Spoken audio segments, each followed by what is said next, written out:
nagmaal. Ons lees Hebreërs 13 vers 9 tot 16.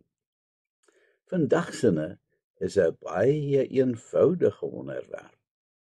Althans op die oog af, né?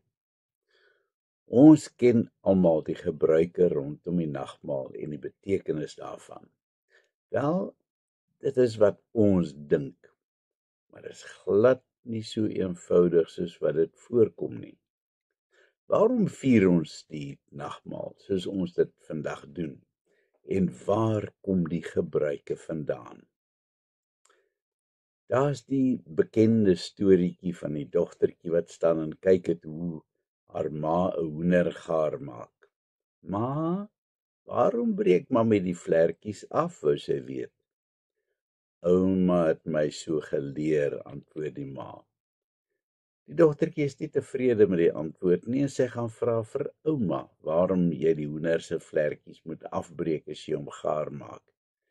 En weer eens kom die antwoord dat sy dit van haar ma geleer het.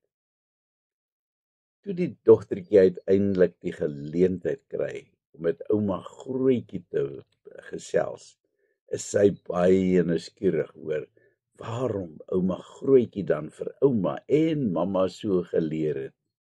"Nee, my kind," kom die bewerige ou stemmetjie. "Daardie jare was my kastrol te klein en ek moes eers die vlekkies afbreek om die hoender te kon inpas in die kastrol in."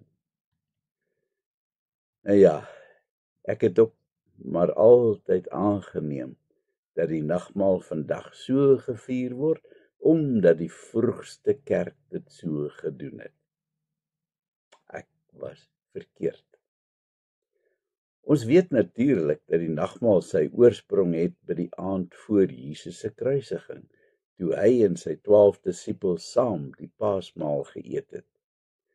Etlike jare later lei ons af uit Paulus se brief aan die Korintiërs dat die gelowiges gereeld 'n gemeenskaplike maaltyd gehou het, waar die gemeentelede hulle kos en wyn saamgebring het na die erediens om dit saam te geniet, en so ook die nagmaal te vier. Dit was nie maar 'n simboliese maaltyd met 'n flentertjie brood en 'n paar druppels wyn nie, maar 'n behoorlike maaltyd. Meer as 1000 jaar het verloop voordat daar weer behoorlik na die gebruik rondom die nagmaal gekyk is. Intussen het die Katolieke Kerk die mis gehad, waar 'n vorm van daaglikse nagmaalsviering betrokke was. Toe Martin Luther in 1517 sy 95 stellinge van hervorming teen die kerkdeur in Wittenberg vasgespijker het dinge begin verander. Maar die nagmaal het baie dieselfde gebly. Nog 'n groot hervormer, Zwingli, het 'n paar jaar later groot veranderinge voorgestel. En uiteindelik was dit Calvin wat 'n behoorlike uiteensetting van die nagmaalsgebruike ingestel het. Volgens hom moes dit elke week gevier word, want woordverkondiging moet gepaard gaan met nagmaalsviering. Om praktiese redes het die weeklikse viering later maandeliks en selfs kwartaalliks geword. Verder het die hele karakter van die nagmaalsviering ook deur die jare baie verander. Wat oorspronklik 'n vreugdesmaal was, het stelselmatig verander in een van rou en droefheid. Selfs in ons eie Afrikaanse geskiedenis het die gebruike rondom nagmaal oor die afgelope 100 jaar drasties verander. In my oupa se tyd op Machadodorp het 'n nagmaal maklik 2 weke geduur, waar boere van heinde en verre gekom het en op die dorpsplein uitgekamp het. Daar is gekatkeseer, getrou, gedoop, kerk gehou en nagmaal gevier. Selfs toe ek nog kind was nagmaal steeds 'n baie uitgerekte geleentheid wat 'n hele naweek geduur het, van voorbereidingsdienste, nabetragting, danksegging en so voort en so voort. Vandag het dit totaal afgewater en ons maak myns insiens gans te min daarvan.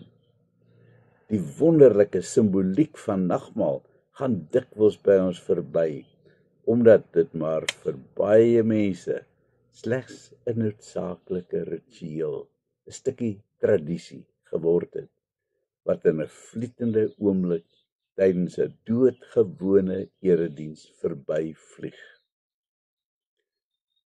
Hoe ons nagmaal moet vier, word ongelukkig nêrens in die Bybel vir ons uiteengesit nie. Die Hebreërskrywer verduidelik egter vir ons 'n paar baie belangrike dinge omtrent die nagmaal. Tydens hierdie geleentheid eet ons simbolies die liggaam en bloed van Jesus. Maar dit is 'n baie eksklusiewe geleentheid wat volgens hom buite kandelaar gevier moet word. So lees ons in vers 13. Die bedoeling hiermee is dat die nagmaal slegs vir gelowiges bedoel is en dat 'n ongelowige geen sins hieraan mag deel hê nie.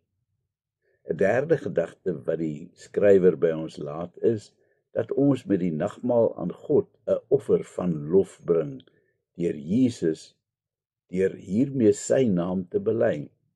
Deur deel te neem aan die nagmaal, sê die gelowige dus ook aan die wêreld dat ons glo in Jesus se versoeningsoffer. Wat maak ek en jy met hierdie gedagtenismaaltyd? Is dit nog vir ons 'n besonderse vreugdemaal ter ere van hom? Of is dit dalk maar net 'n stukkie onverstaanbare tradisie?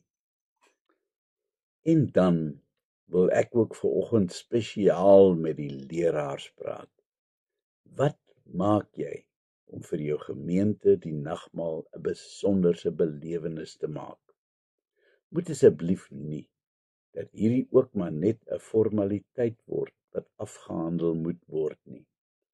Doen asseblief spesiale moeite om dit vir jou gemeente 'n wonderlike ontmoeting met Jesus te maak. Ons bid. Here, so dikwels het nagmaal al by my verbygevlieg. Help my om dit weer eens te beleef as iets baie, baie spesiaal. Amen.